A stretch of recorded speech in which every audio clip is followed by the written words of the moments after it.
Nice and clean. I'm gone before you even know it. Let's have a look at the river. Beautiful. Sun's just about to come out.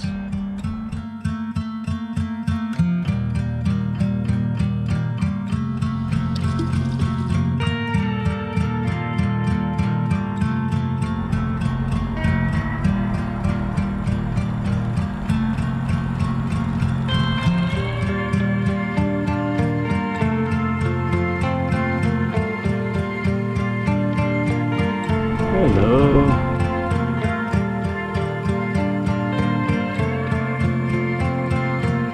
This is now at the far end of this island.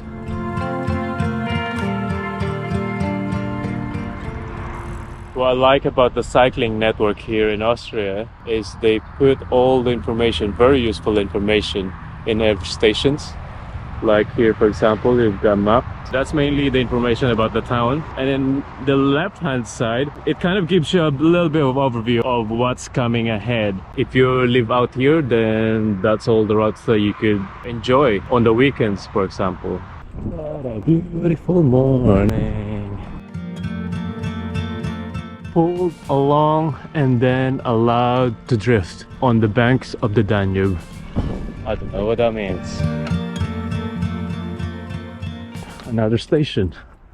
Very useful. If you're a small village and you want to attract visitors, then what a better way of doing it by making it available to tourists, cyclists. As you can see, you can put where the restaurants are, where things are, campsite, accommodation, hostels, hotels, whatever. It's all in there. And then now this one is the closest town where we are. So all towns will give you a bit of information on the local routes. Once you've done that, it puts you back into the Eurovelo 6. So it's well designed, you know, you're never gonna get lost. Obviously, a lot of travelers, cyclists like myself have GPS, so usually I won't get lost.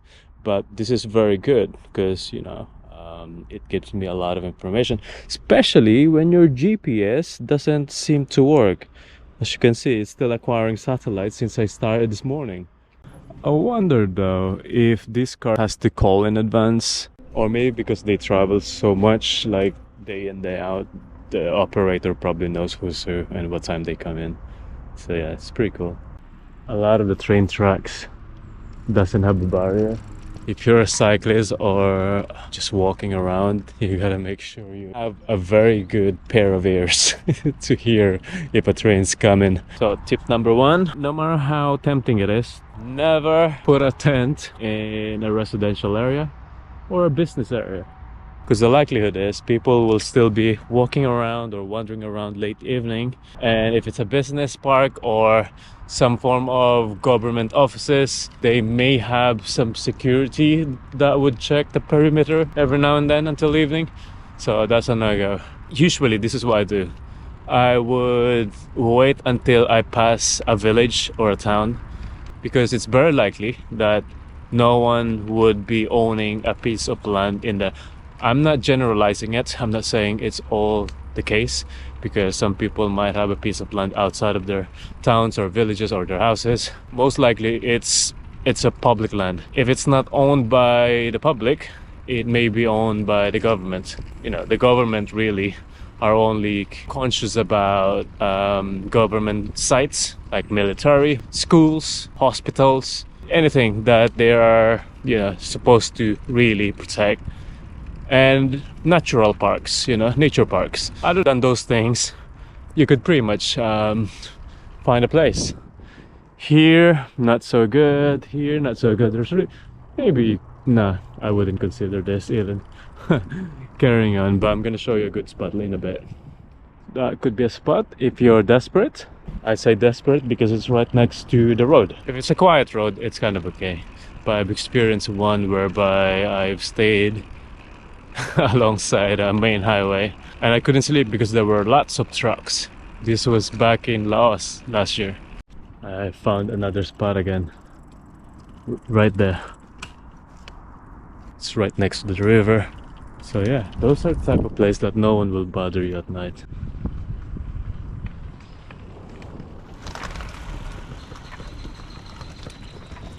Look how serene it is out here. So quiet.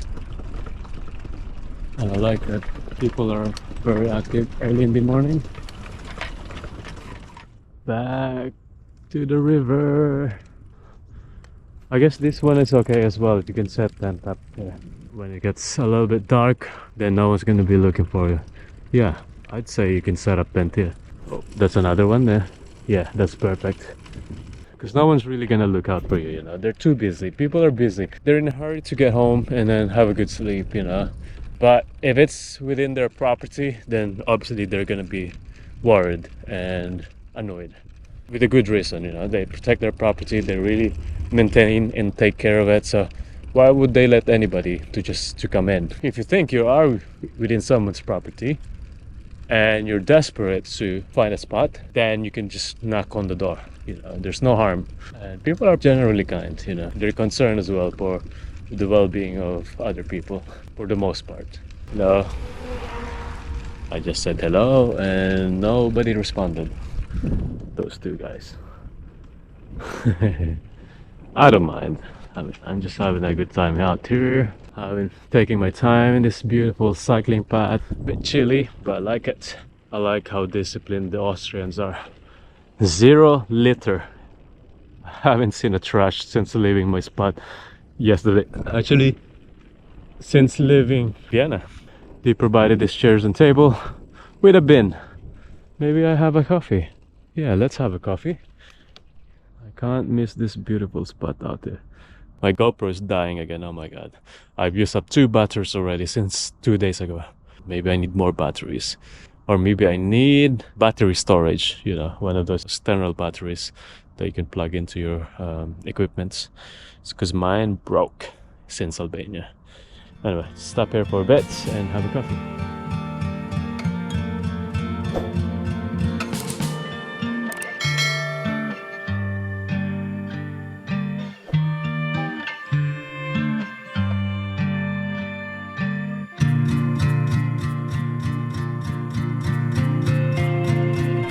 Look at this paradise. This is remarkable. I'm gonna run out of battery again fairly soon. I keep filming. It's so beautiful out there. The cycling path, it's well paved. Also a bicycle path on the other side of this river. It's very, very smooth.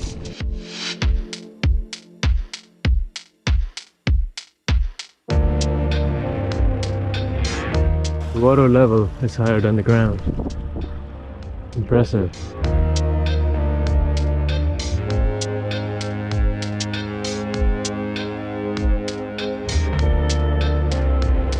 I guess it's a fishing area. You can sit down there and chill.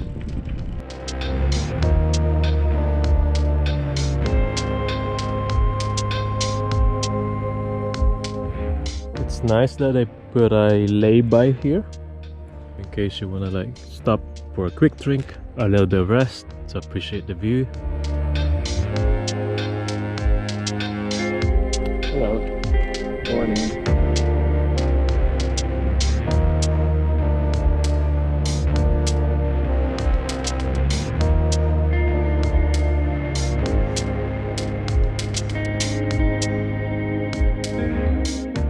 So I've now kept myself on the left-hand side of the Danube River because when I look at the map, it looks like most towns is closer to this path. Both sides of the river has the Eurovelo 6 path. So either way, I'm all good. I mean, I just have to follow westward, so it's pretty hard to get lost.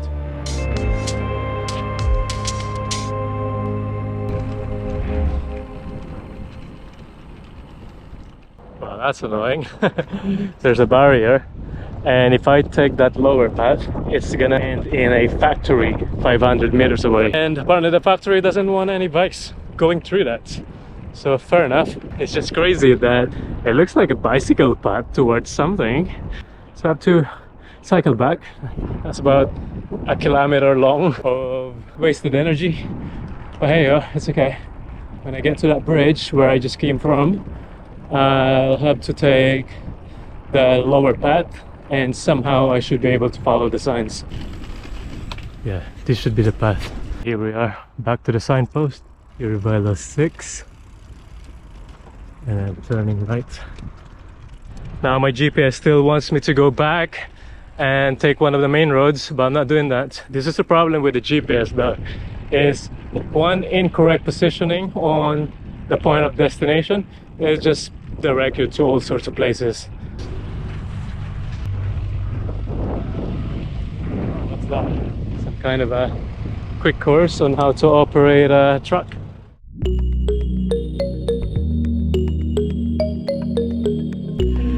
There's a mouse, cute.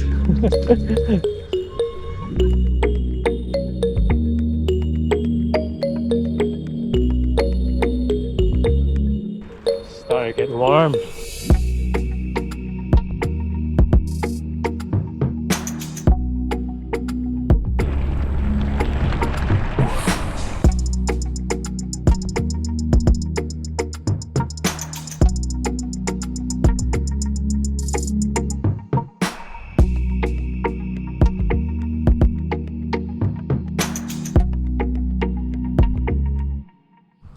Oh my god, there's so many signposts. Out of all that, what did I look at? It's just the arrows, really, nothing else. Okay, so I'm guessing that's the right way. Donauradweg.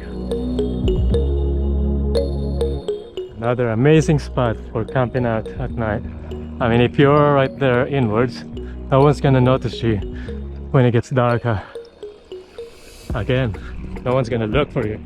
Not quite sure if this is part of the scenery that they put up here.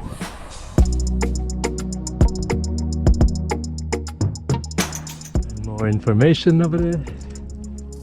And a marina, beautiful marina.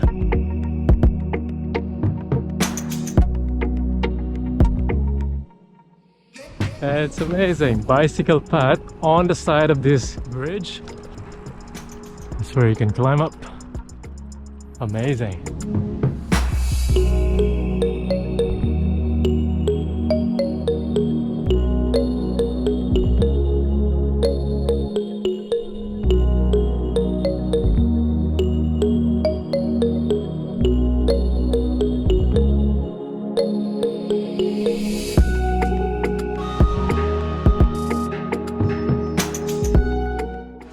Service station, amazing. It's also cool that they have a bin for different types of waste. So I just spoke to a local called Matthias over there, and apparently that thing in the mountains is a monastery. Pretty amazing how they built all that up in there. Anyway, I pick up this leaflet and it's amazing. Like, they actually provide information on what you could see in the area. Obviously it's all in German, but if you can speak German, then it would be amazing to know the place. Wow, it's pretty cool. Austria is like a holiday destination all throughout. But that's the monastery up there. Too small in the camera now, but I'm gonna put this back because it will just gonna end up in a bin, really. You know, when you're touring, you can't really keep everything.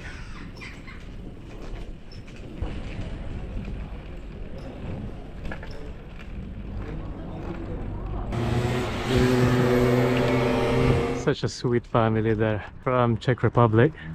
So when I stopped at Spar, they had a picture with me because the kids wanted to take a picture, and also they saw my YouTube sticker, so they were keen to know what my YouTube is.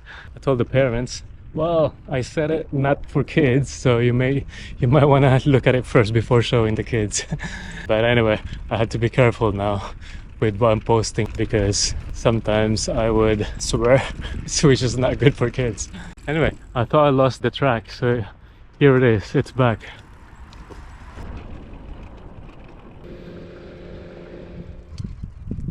The Campervan village, okay. And there's a very beautiful church, it seems, on the other side. It's beautiful out here. So I've just checked into this campsite. So I'm gonna stay here for one night. It's 1550, which is not too bad actually, and it's already 8:30, so I need to find a spot to sleep. And also, the family, the Czech family earlier, the kids handed me this over. It's very nice of them. I'm gonna say hi to them pretty soon or tomorrow morning. Just to reiterate, all of that happened in 3 weeks.